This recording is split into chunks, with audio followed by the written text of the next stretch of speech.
I'm going to start with one whose first role was as Linda Mae Barnes on The Dukes of Hazzard with our very own John Schneider. She's a geek fanboy's dream come true.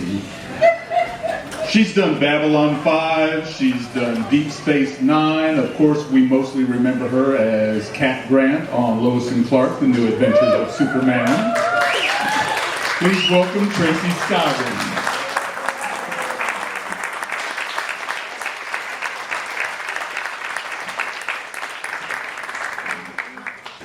While most people think of the first actual movie Lois Lane as being Noelle Neal, who happens to live here in Metropolis, and she's probably been around town from time to time.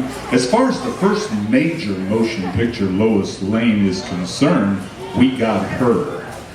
She also gave us Amityville Horror. She gave us a wonderful dinner party on Saturday Night Live. And she's made some wonderful appearances on Smallville. I get to introduce Richard Donner's favorite Lois Lane, Margot Kidder.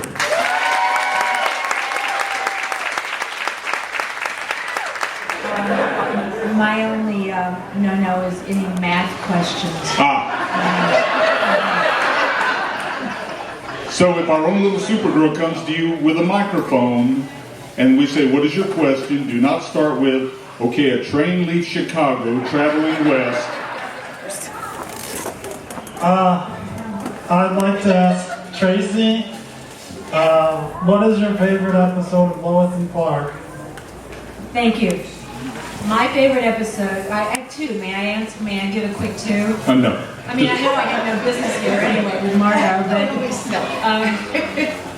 my favorite episode was the one where Clark comes to my house and I say, let me slip into something more comfortable. And it turns out to be my track and field college athlete t-shirt because I ran track and did a lot of sports and I asked for that.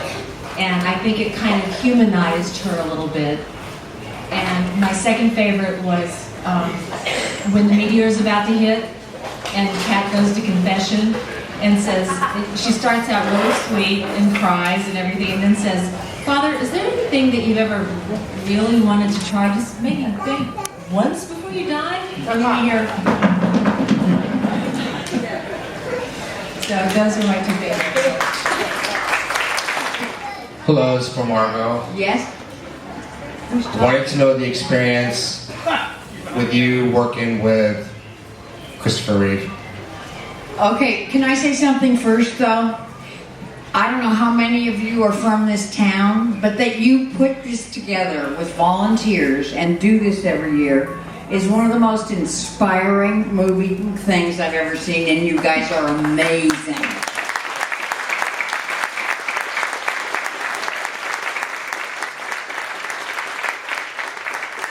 And Chris was amazing in a different way. I mean, the thing about doing 4 movies with someone, and one of them went a year over schedule, is that you get to know someone really well, and they become family. So you know their bad side, you know their good side, you know what makes them laugh, what doesn't. So there were times Chris and I would be incredibly annoyed with each other, often while stuck from the ceiling flying and bickering away until they went action, and then we had to go. So there was a lot of that, and then, you know, we hung out a lot together, and I remember once we went ice skating, we both loved hockey, and we were speeding around this rink, and the English people were clutching the sides like this, wondering who these two people were speed skating around their ice rink. But he was, you know, he was very serious about his work. He was terrible at improvising. So if something happened that hadn't been rehearsed, he just wasn't an actor who adjusted very well to that. And I loved it when accidents happen and you do something totally unexpected. So he used to cut takes on me and I'd go, don't you cut the tape. We'd have a little bicker and the crew would go, and there they go again. And so he was very meticulous in his work. Very, very meticulous, and I tend to like to leave spaces for the unexpected to happen. Which one was your favorite Superman movie and why? My favorite Superman movie is the Dick Donner cut, and it almost makes me cry because that movie didn't come out in the theaters is a tragedy. It was so good, and what the producers did by, we only had 2 more scenes to shoot, and he would have had that one, and they fired him. They didn't want to pay him what he was due from the hit that we'd made. So the one that most of people have never seen is my favorite, Superman 2. Go get it. You can get the Richard Donner cut of Superman 2. It's very romantic. It's much more heartfelt. Richard Lester is a wonderful director and a wonderful brainy guy, but he's a really cynical guy, and he was embarrassed to be making an American comic book, so he shot it fast and cynically. And we'd been shooting it with absolute truth in our hearts. And I think you can see the difference.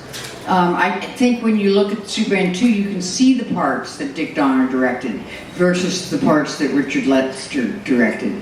And also, all the actors are looking a little angry. And, because all that stuff comes out on screen. It's there. So, yeah, the Richard Donner cut of Superman 2.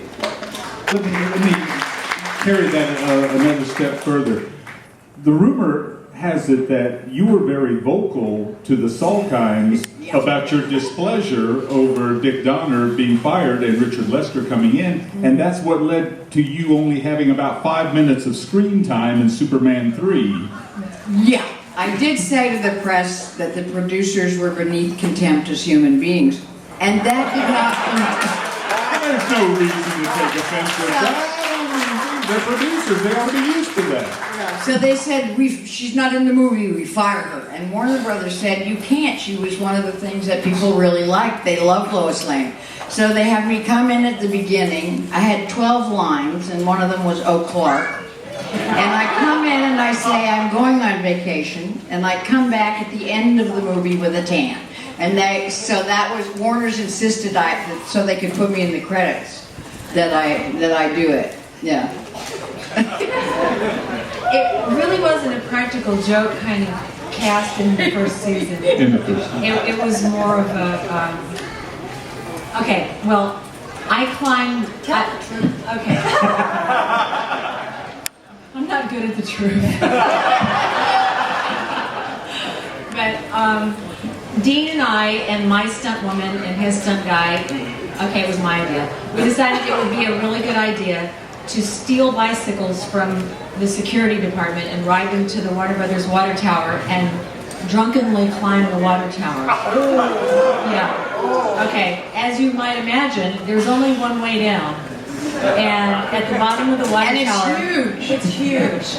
It's huge. And at the bottom of the water tower, security was all standing arms akimbo waiting for us. And when I get busted, I get the giggles so bad that I'm paralyzed. So they had me by both elbows. Dean ran, all the stuntmen ran, I'm the only one that's busted. And they had me by both elbows and they said, "What the hell's going on here? Who are you, young lady? What's your name?" And I went, "I'm sorry, my name's Terry Hatcher."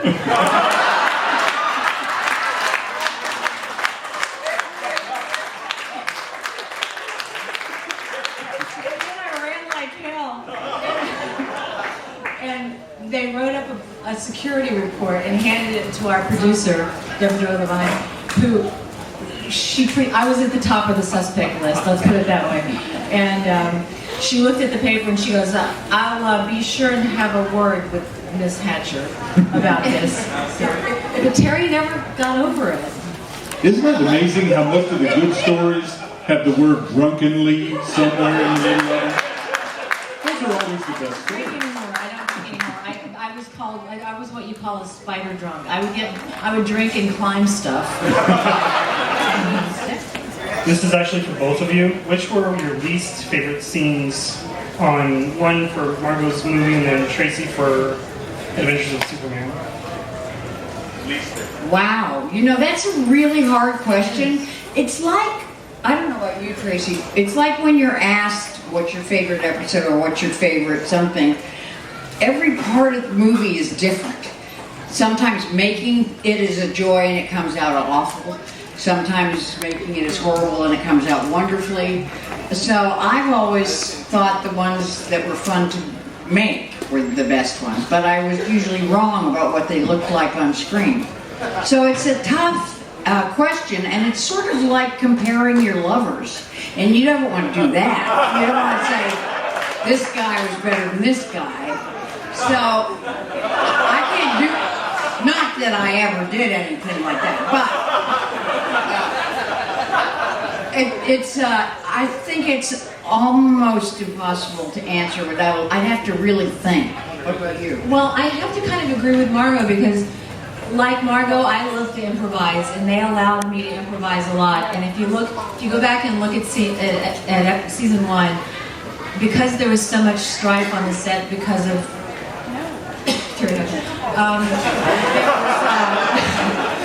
nobody bothered with me, so I could improvise lines. I would put my beauty mark different places all the time, and nobody ever caught it. It would be a direct cut. I'd be going in a door with my beauty mark here, and on the other side of the door, I had it over here. And nobody ever caught it because there was so much strife on the set. I want to work with you. And like Margot, I love to improvise, and whenever I would improvise, Terry would cut. Oh, Chris did that to me. Yeah. And I'd go, don't you tell me how to act, Chris. I know you coughed through Terry's name. He was pretty adamant about laying the sole cause of the demise of Lois and Clark at Terry Hatcher's feet. Would you want to address that at all? She's not listening. Are you, Terry? No, she's not listening. Let's just say that Metropolis Warner Brothers is where you want to go if your doctor tells you only have 6 months to live. It'll seem like a lot longer. The thing about Hollywood, I think, to second what you're saying, half of the actors in Hollywood, some of us who get famous, who you think of as these glamorous, perfect people, really are geeky nerds.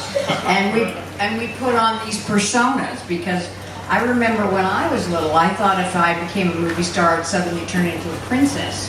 And it didn't happen. All that happened was all my warts showed even more for everybody. They were on TV. And, they put it in the news if you get drunk or found, necking with a guy or something. And so, it's a town full of very brainy nerds. And I played chess with Chris all the time. And when I beat him, he'd get furious. He's just furious, and I beat him a lot. I played in the LA Open several years ago in the celebrity division, and I beat the first guy I played. I don't remember who it was. It was a director. And then I was supposed to play, I don't know if I should say this, but yeah. Nobody's What the hell, I'll just be a stay-at-home actress. I was supposed to play Ron Glazer, and suddenly he had to leave to go to the set for something very important. So I always wondered how that match would come out. I think you would have won now. Last year was my brother and I's first time coming to the Superman Fest.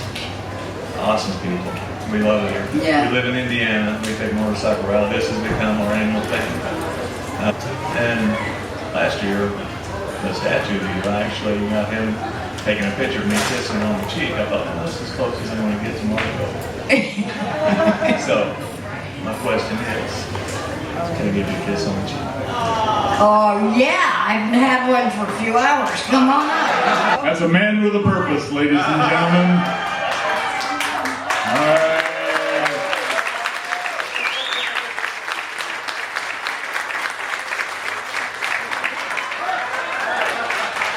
I didn't say we could get naked.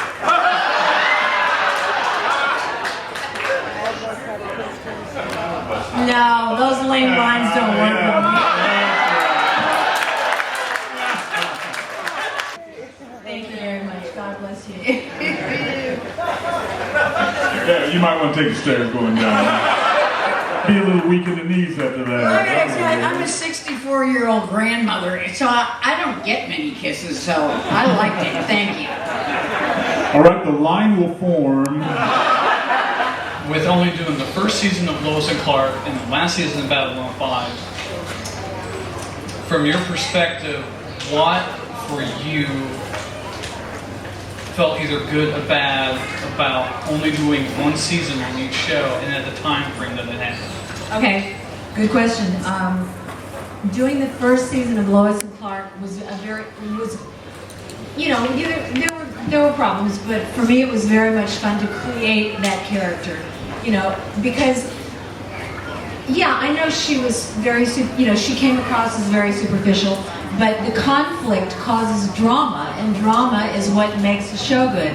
So that's why the first season and the pilot was so highly reviewed.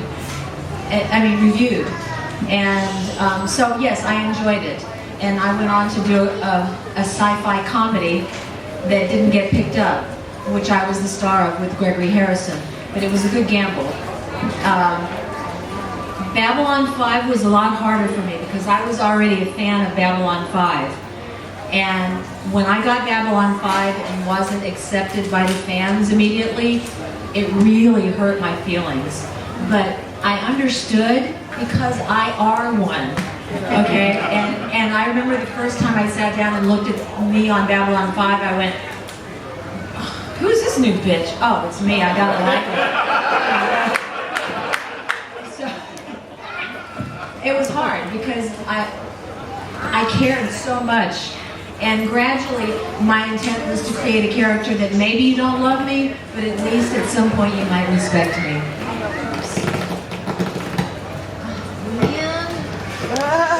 Okay. One reason I feel like this is my land, these are my people, is because the sci-fi audiences are usually more educated. Haven't you done that? I never thought of it. Or smarter. I mean, you can be. You don't have to have a degree to be more educated. And I felt that it was a step up. I mean, to me, the Colby's acting was a little bit campy and silly.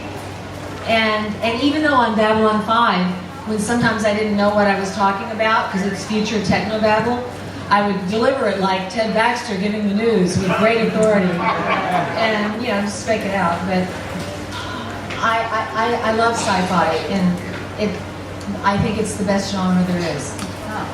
Ms. Kidder, no one has brought up Smallville yet, and for most of us, having both Christopher Reeve and you appear on Smallville was the gold seal stamp of approval for Smallville.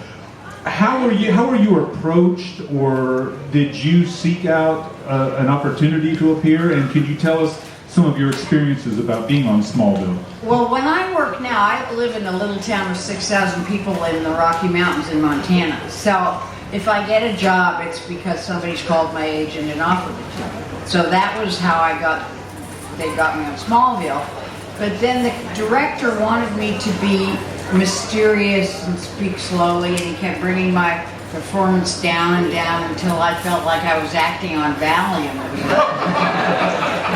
And I kept saying, I don't think I can pull off mysterious. I mean, not very mysterious. So I loved being on it, and I think it's a great show, really a good show. But I hated my character. I thought she was really boring. So when they asked me to come back, I said, yeah, but I'd like more money. And they said no.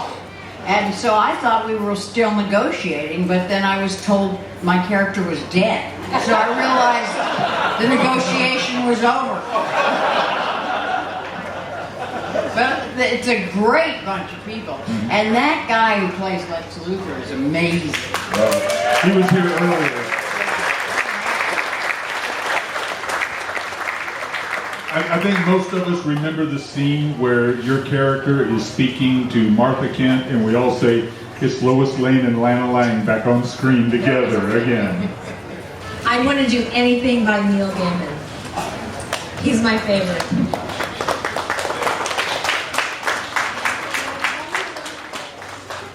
I really can't say, because I was brought up in the Canadian North and forbidden to read comics.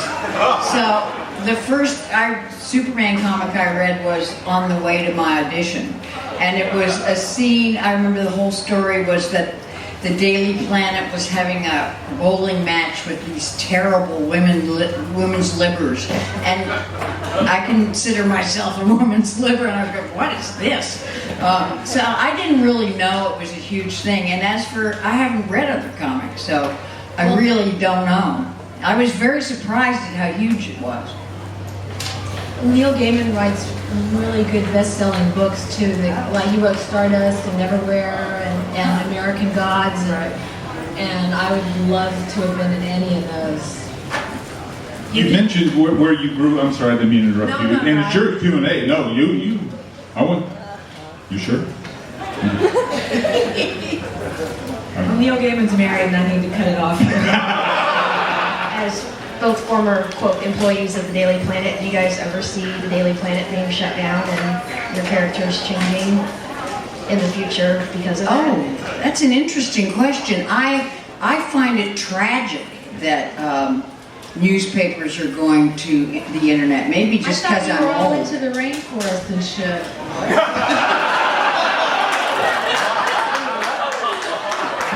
I'm sorry, I'm from Texas. Oil smells like money to me. None of it spills in the Yellowstone River. I can't remember what I was saying. We were talking about reporters and papers shutting down.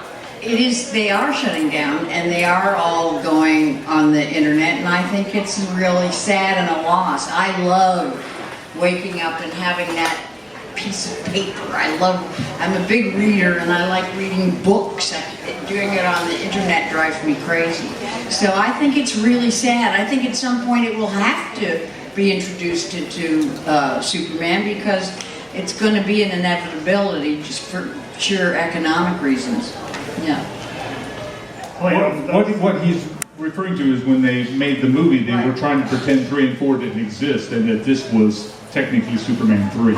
Well, in my opinion, we were all flattered by the homage it was to our movie. But again, because it wasn't the same sort of right, wrong, very clear movie, it didn't quite come off. It just didn't quite come off for me. I think it came off for young people, but not kids. I'm emotionally about 12, so keep it there. With the fact that, when you're doing a movie you probably don't look outside the box, and now here you are, 75 years of Superman, you all were part I'm not 75 yet, I'm 64. and you all are part of a franchise that now is going to go into the Man of Steel. How does that feel to be a part of something that's a legacy more than just the movie itself? I have to tell you, when my grandson at 4 watched it for the first time and had to have the cape and the outfit, and thank goodness didn't get a crush on Lois Lane, which really would have been sick. And he did what all little boys do. I think he was jumping off chairs, he slept in his outfit.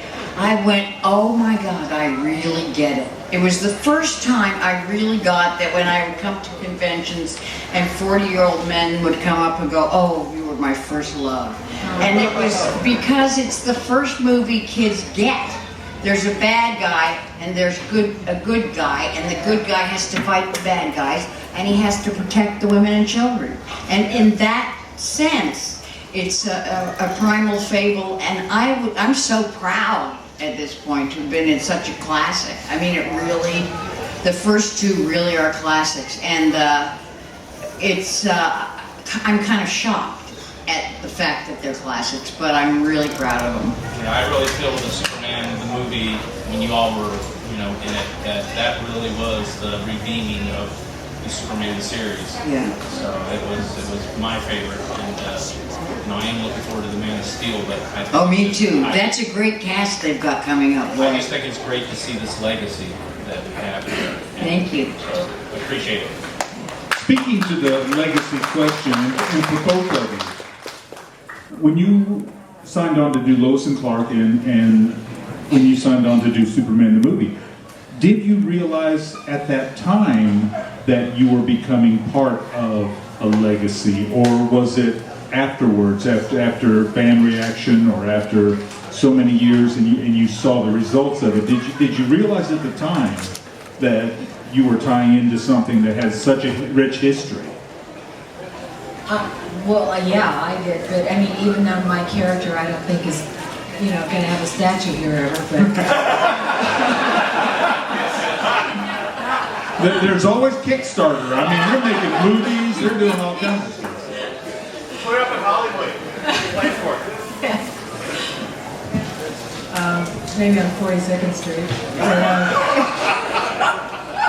But as a fan of Superman, yes, I'm very proud to have been a part of it, even though she had somewhat flexible ethics. Well, I didn't know, because I didn't know anything about Superman. So I was in a bad marriage, and it was one of those obsessive ones where you can't leave and you can't stay, and it's a big mess. And I knew I had to get the part, because that was the only way I was going to be able to get out of my marriage. Because the husband was chauvinistic and didn't think women should work. So, Is he available? So I didn't have a clue that it was going to be iconic. I flew there knowing my main job in the screen test was to look like I was in love with this guy, and I would probably get the part. So I had that figured out, and I got on the set, and here's the skinniest, the geekiest guy you've ever seen in your life, Christopher, before he got his muscles, with his pant legs 6 inches above his ankles. I mean, it was like, this is Superman?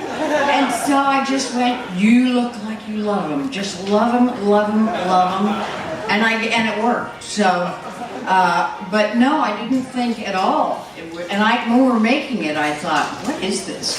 I mean, I'm hanging from wires for 14 hours a day. I don't get it. So it was a big surprise for me. And when I first saw it, I cried at the flying scene. I felt like such an idiot because it was me, but I thought it was such a great scene. It was great. Marlon Brando as an actor.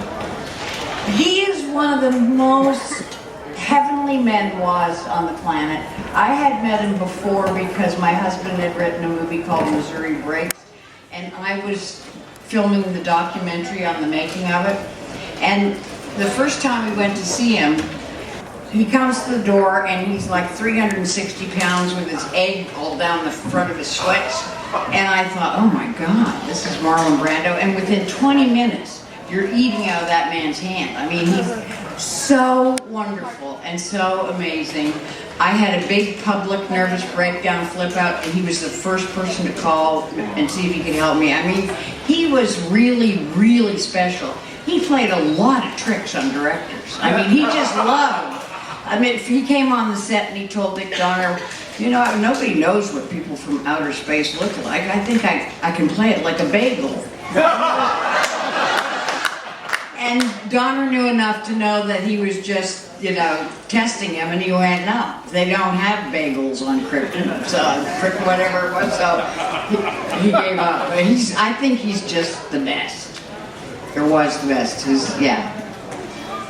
Tracy, your character, Kat, was somewhere in the middle from the comic books. As I recall, when Kat was first introduced, she was pretty much just a foil for Lois, but she became much nastier than your character did over time. I want to know how much of your interpretation of your character was written and how much you personally were allowed to give to it, because I thought you did we liked your character a lot better than the Cat from Smallville. Thank you. A lot of us like her better than Lois.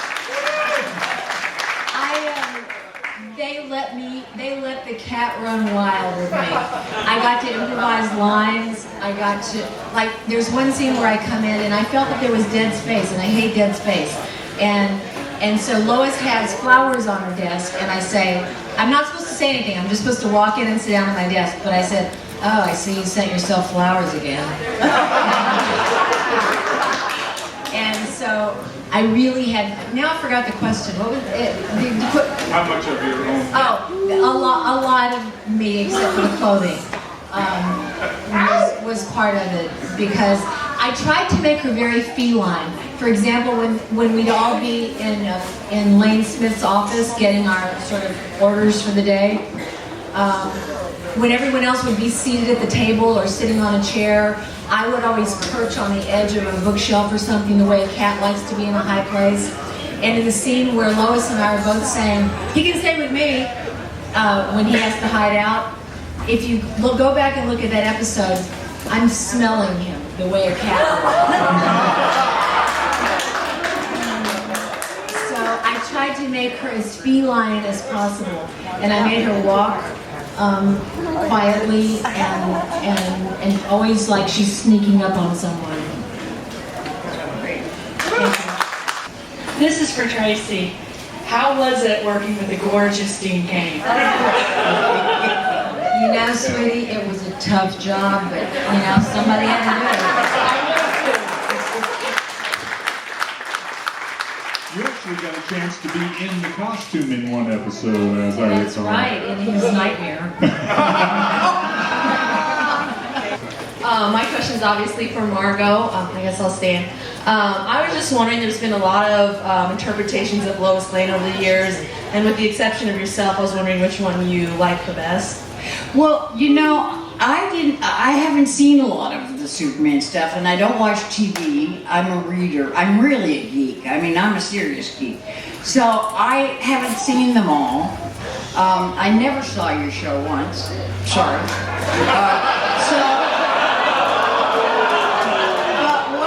What I do know is at least half of getting to create a good character is good writing. And writers are treated so badly in Hollywood. There's a joke. Did you hear about the Polish girl who went to Hollywood and slept with the writer? And I didn't get that it was a joke. I was thinking, what's wrong with that? Because I